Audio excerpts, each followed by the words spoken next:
नागपुर शहर की मशहूर पॉडकास्टर सोनाली नक्शी ने इनका नया पॉडकास्ट जिसका नाम है नामचीन, ये जल्द ही शुरू होने वाला है, जिसकी शूटिंग हाल ही में पूरी हुई है। और इस पॉडकास्ट के गेस्ट कुणाल पडोले रहे हैं, जिन्होंने हाल ही में अपनी पीएचडी पूरी की है विदर्भ में रोजगार से संबंधित विषय में। और कुणाल पडोले ऐसे शख्स है जो लगातार रोजगार सम्मेलन आयोजित करते रहते हैं। युवाओं के हित में कई काम उन्होंने किए हैं, इसीलिए इस पॉडकास्ट के जरिए उनका संघर्ष भरा जीवन और उनकी मेहनत को प्रकाशित करने का काम किया गया है, जिससे युवा पीढ़ी को प्रेरणा मिल सके। इस दौरान राजेश टोंदे, शशांक गट्टेवार, पवन ठाकरे समेत अन्य गणमान्य व्यक्ति उपस्थित थे।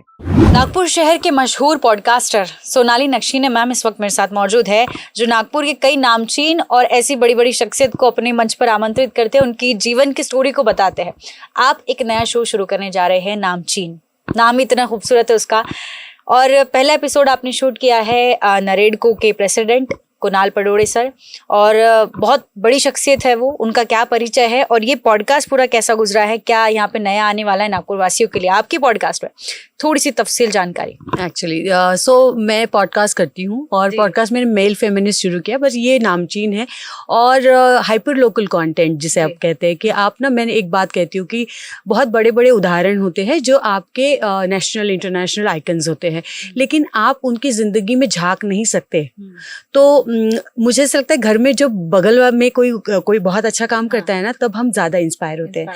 तो ये प्रयास है नामचीन का कि विदर्भ से मिट्टी से आए हुए ऐसे लोग जिनकी कहानी अफलातून है, जिनकी कहानी अमेजिंग है, उन कहानियों को, उनके स्ट्रगल को और साथ ही साथ देश के मुद्दों पर और हमारी मिट्टी से जुड़े हुए मुद्दों पर बात करें। तो नामचीन एक ऐसा पॉडकास्ट है जहाँ से हमने ये पहल शुरू करी है। और नामचीन is all about the personal autobiography of this person, also the contribution of in developing that particular region. तो ये पहल है। इसमें आपने जिस व्यक्ति को बुलाया है, आमंत्रित किया है, उनका थोड़ा सा परिचय मैं जानना चाहूँगी। सो कुणाल पडोले पहले तो ये आते एक एजुकेशनिस्ट है। दूसरी बात, उन्होंने हाल ही में एक पीएचडी अचीव करी है एम्प्लॉयमेंट इन विदर्भ के इस विषय पर। दूसरी बात, वो बिल्डर भी है। नरेडको एक ऑर्गेनाइजेशन है, स्वायत्त ऑर्गेनाइजेशन है, जिस ऑर्गेनाइजेशन में बिल्डर्स एसोसिएशन ऑर्गेनाइजेशन, उसके वो इलेक्टेड प्रेसिडेंट है। साथ ही पॉलिटिक्स में जुड़े हुए हैं, बीजेपी से जुड़े हुए हैं, और ऐसे बहुत सारी चीज़ें हैं। और सबसे उम्दा बात है कि उनकी जो शुरुआत रही है वो शुरुआत मज़ेदार है। मतलब एक आपने सुना होगा पॉडकास्ट पर, अब वो जल्दी ही आ जाएगा लोगों के लिए, कि उन्होंने कहा कि पुलिस क्वार्टर में नहीं, पुलिस क्वार्टर में भी ऐसे एरिया में जहाँ पर उनका सपना पहले से बिगुल बजाना था कि मेरे को ऐसी कोई जॉब मिल जाए, बिगुल बजाए, लेकिन वहाँ से लेकर तो आज यहाँ तक पहुँचने का जो सफ़र है, और यही चीज़ उनके लिए उनको नामचीन के लिए ऐप्ट बनाते हैं। तो उनका संघर्ष भरा जीवन, उनकी स्टोरी हम यहाँ पे देखने वाले। इसमें आपने एक नया फ्लेवर ऐड किया मैम। पॉडकास्ट हम सब देखते हैं तो उसमें इंटरव्यूअर होता है और बस दो लोगों के बीच ये पॉडकास्ट खत्म हो जाता है। ये पॉडकास्ट में नामचीन में आपको एक नया फ्लेवर वो देखने मिलने वाला है। सोनाक्षी मैम के साथ और भी कई शहर के दिग्गज यहाँ पे होने वाले हैं जो सवाल जवाब करेंगे गेस्ट से। तो ये कंसेप्ट कैसा लगा, कैसे सोचा आपने कि भाई और लोगों को भी इन्वॉल्व करना चाहिए? और देखिए, ये जो प्रयास है, इस प्रयास से हम चाहते हैं कि हम रियली सोल्यूशन ओरिएंटेड काम करें। अब मुझे बताएं कि एक इंटरव्यूअर, एक पॉडकास्ट जो है, होस्ट और गेस्ट है, वो बातचीत तो कर रहे हैं, दोनों के बीच में बातचीत हो रही है, लेकिन जब ज़्यादा विचार आएंगे, ये ब्रेनस्टॉर्मिंग सेशन की तरह भी आप समझे। आप किसी प्रोडक्ट को जब लॉन्च करते हैं तो आप बहुत लोगों के रिव्यूज़ लेते हैं, राइट? लेकिन जब आप कोई समस्या है, कोई बात है, कोई चीज़ है, तो उसके ऊपर रिव्यूज़ तो बनते हैं। और मुझे लगता है वो कलेक्टिव एफर्ट्स है, कंट्रीब्यूशन सबका, और हर तबके के व्यक्ति का विचारधारा है, उस विचारधारा को हमको सम्मिलित करना है, और वही समाज का प्रारूप और स्वरूप है।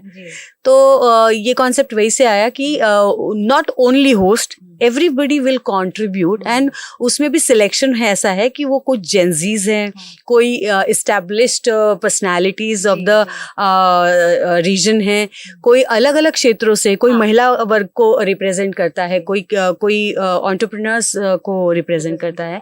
तो these are the actually addition in the concept. तो बहुत ही खूबसूरत एक पॉडकास्ट जल्द ही नागपुर वासियों को मैं नहीं करना चाहूंगी, पूरी दुनिया वालों को देखने के लिए मिलने वाला है। सोनाली नक्शी ने मैम का नामचीन जिसका नाम है, तो देखते हैं और क्या रोमांचक हमको एपिसोड्स मिलने वाले हैं और जो अतिथि है, जो गेस्ट है हमारे कुणाल पडोले जी, इनसे भी जानते कि उनका अनुभव कैसा रहा नामचीन में अपनी जर्नी शेयर करने का और लोगों के सवाल जवाबों के साथ में मुतालिब होने का। तो चलिए उनसे भी बात करते हैं। तो नामचीन के आज के एपिसोड के गेस्ट कुणाल पडोले सर इस वक्त मेरे साथ मौजूद है। सर, शख्सियत तो आपकी बाकमाल है और बेमिसाल है। कितना अच्छा आपका जो है परिचय मैम ने दिया है और ये पॉडकास्ट बहुत खूबसूरत गया है। कैसा अनुभव आया इस पॉडकास्ट के जरिए आपको? इस इस्तकबाल के लिए बहुत बहुत शुक्रिया आपका।